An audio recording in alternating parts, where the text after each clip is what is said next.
Muito bom dia a todos. Meu nome é Yara Scheffer Novelli, sou da Universidade de São Paulo, no Brasil, e do Instituto Bioma Brasil, uma não-governamental que trabalha com a zona costeira e os problemas das populações tradicionais que habitam e usam os sistemas costeiros ao longo da costa brasileira. Estamos aqui, eu agradeço à Universidade Agostinho Neto, à professora Esperança Costa e a todos os colegas do Departamento de Botânica. Ao público que aqui está, muito bom dia a todos. E eu gostaria de anunciar a estrutura da nossa apresentação. Nós vamos fazer uma primeira parte com uma síntese da evolução geomorfológica das terras emersas nesse nosso planeta chamado de planeta Terra. Em primeiro lugar, gostaria de mostrar essa figura bastante elucidativa dessa primeira grande massa de terras emersas, a Pangeia, e os primeiros habitantes desse nosso planeta Terra, com especial atenção a esse período geológico que tem cerca de 520 milhões de anos. Aqui nós queremos identificar, ilustrar o que seria uma linha do tempo, desde os tempos mais pristinos, com o Big Bang, depois a massa da Gondwana, Laurásia, que é toda a Pangeia, e passados alguns milhões de anos, temos a ilustração do que seria atualmente a disposição dessas terras emersas, com as marcas das grandes plataformas continentais, da evolução das derivas continentais e focando bem no centro da nossa imagem o continente africano e o continente sul-americano, mostrando que essa linha do tempo não para onde nós estamos, ela continua. Nós é que talvez não tenhamos muitos mais séculos de vida dentro desse sistema geológico. Aqui uma ilustração bem caricaturesca do período de separação do continente africano do continente sul-americano. É quase uma caricatura do que passou à medida que o Oceano Atlântico, de jovem, passou a maduro, mais adulto, e ele continua ainda se separando a partir da tectônica de placas, a deriva dessas placas continentais. Que nós temos um momento de 520 milhões de anos atrás, onde aparece em destaque Búzios, no continente da América do Sul, e a parte de Lobito, no continente africano, que justamente Angola e Brasil é que foram os últimos a se separar dentro da construção e do crescimento do Oceano Atlântico Sul. Esse destaque mostrando as feições litorâneas de armação dos búzios, à esquerda da tela, e de lobito à direita da nossa tela, com o posicionamento aproximado em latitude e longitude desses dois pontos de referência que nós temos para as nossas zonas costeiras no Brasil e em Angola, na África, no continente africano. Mais uma ilustração, a figura entre Sumbe e Lobito, um aspecto da fisiografia costeira, e na figura maior, Jeribá, em armação dos búzios, no litoral brasileiro, aonde estaria localizado o tal último umbigo que ligou nossos continentes. No século XXI, onde estamos, como estão os mangás, fruto da nossa palestra de hoje?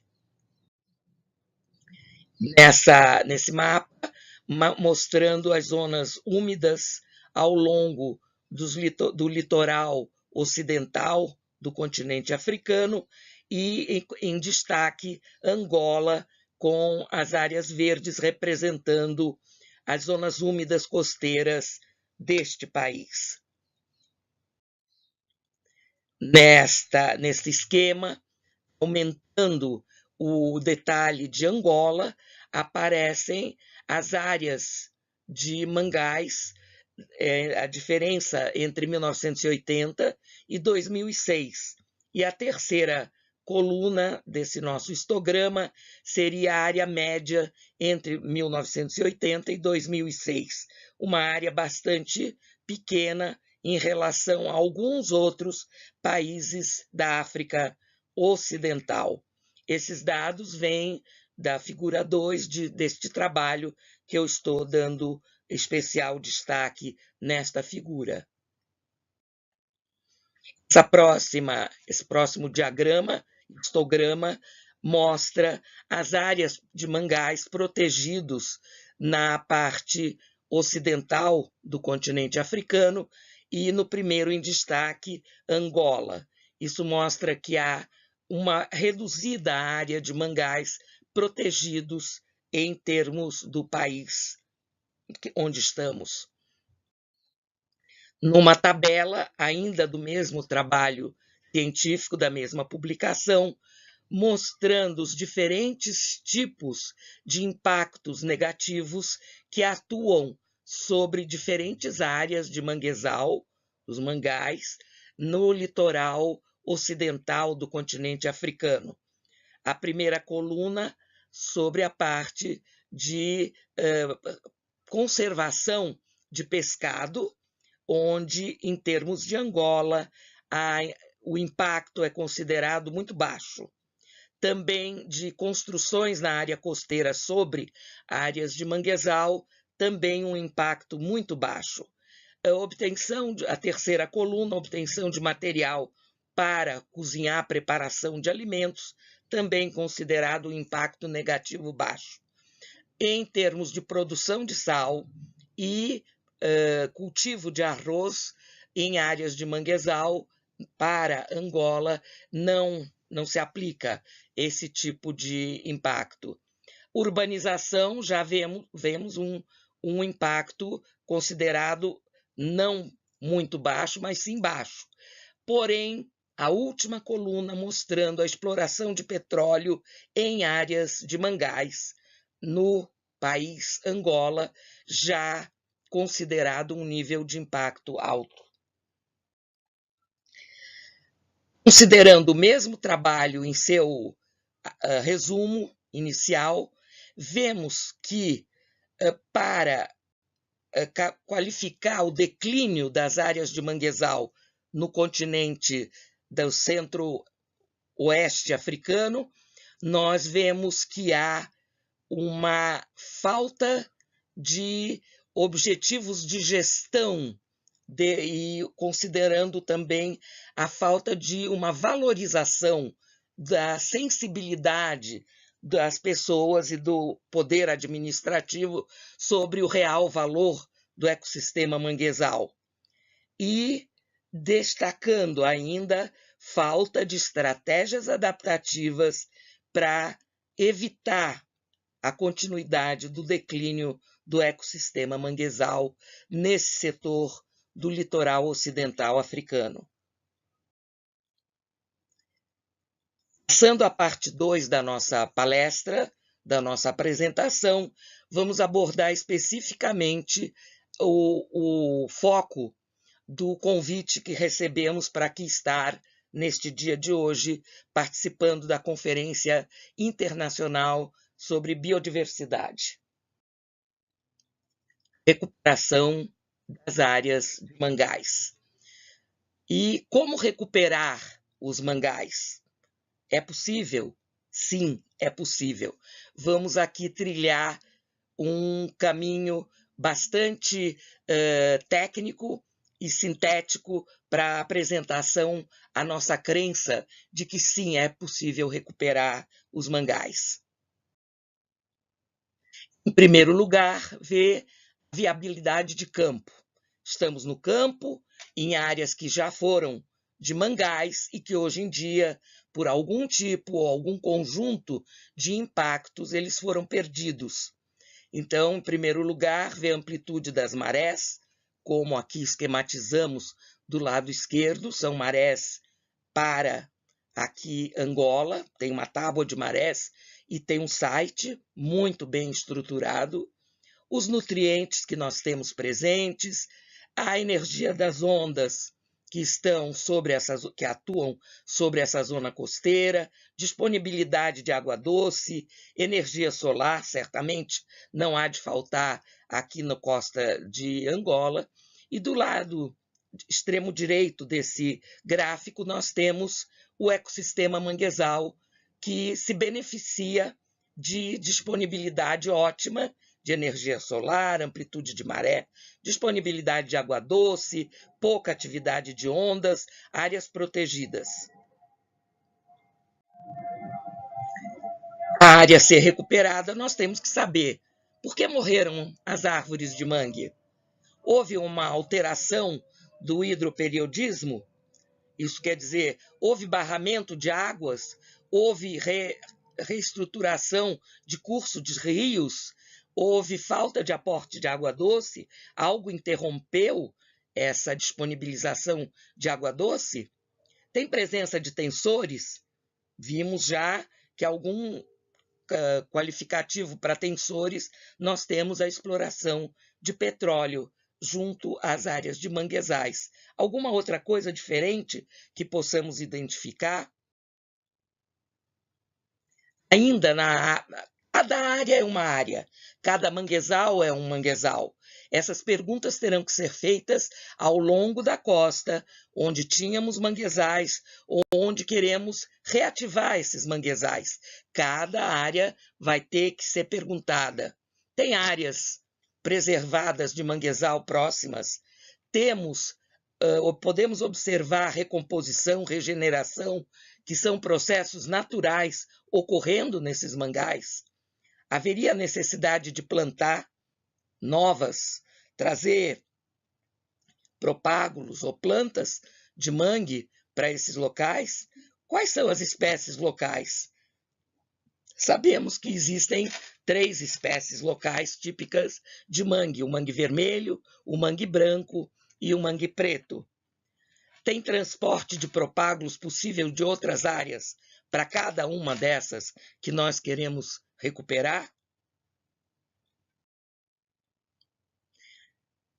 A partir dessa primeira parte que nós acabamos de responder às perguntas, precisamos saber: temos resultados satisfatórios? Precisamos de operar pequenos ajustes para melhorar o nosso sistema de obtenção de sucesso na nossa recuperação? Tudo feito, respostas positivas até agora, precisamos envolver as comunidades locais. Sem a atenção, o de acordo dessas comunidades locais, sem que elas estejam sensibilizadas com a proposta do nosso projeto de recuperar o manguezal, nós não vamos obter sucesso. Na Nigéria existem grupos de mulheres que têm sido muito bem-sucedidas ao ativar esse plantio de plantas de mangue. Então, bons resultados já obtidos na Nigéria sugerem que nós podemos aqui em Angola obter também sucesso dessas atividades envolvendo principalmente comunidades de mulheres. Adaptação, o ciclo adaptativo, estratégias adaptativas que nós vamos buscar para obter sucesso nessa nossa recuperação. E aqui eu destaco do paisagismo ao ecossistema. Uma coisa é plantar mangue, a outra coisa é conseguir que o mangue plantado seja um mangal. Então, nós vamos ter, desde a época do crescimento dessas plantas transplantadas ou a partir dos propágulos e o ecossistema sendo composto, que vamos precisar de décadas, 1 década, 2 décadas, esse sucesso de chegar à estrutura do ecossistema não é rápido, não é do dia para a noite. Vamos ter aí que considerar quais são os impactos que vão continuar a atuar sobre esse ecossistema recuperado. Tudo isso é motivo de uma gestão compartilhada com as comunidades, com os governos locais, que são representantes do sistema federativo do país. Hoje em dia, temos já estudos de diversidade genética super importantes para trazer quais as composições genéticas das espécies que estão sendo transplantadas. Então, algumas têm alta diversidade genética, que são as melhor indicadas para serem usadas para transplantes. Precisamos atividades de gestão das coisas públicas, de uma gestão integrada dos sistemas costeiros. Isso tudo vai reativar as tais estratégias adaptativas, políticas implantadas pelo governo, tanto municipal, como estadual, como governo central. Então, um manejo integrado da zona costeira é necessário para termos sucesso na gestão do nosso ecossistema manguezal. Com tudo isso funcionando como se fosse uma engrenagem de um relógio, nós vamos ter a possibilidade de acompanhar o aparecimento do nosso novo ecossistema, ocupando as áreas tradicionais de mangás ao longo do litoral de Angola, que é, ainda por cima, o limite latitudinal sul de ocorrência de manguezais na costa ocidental do continente africano. Obrigada pela atenção.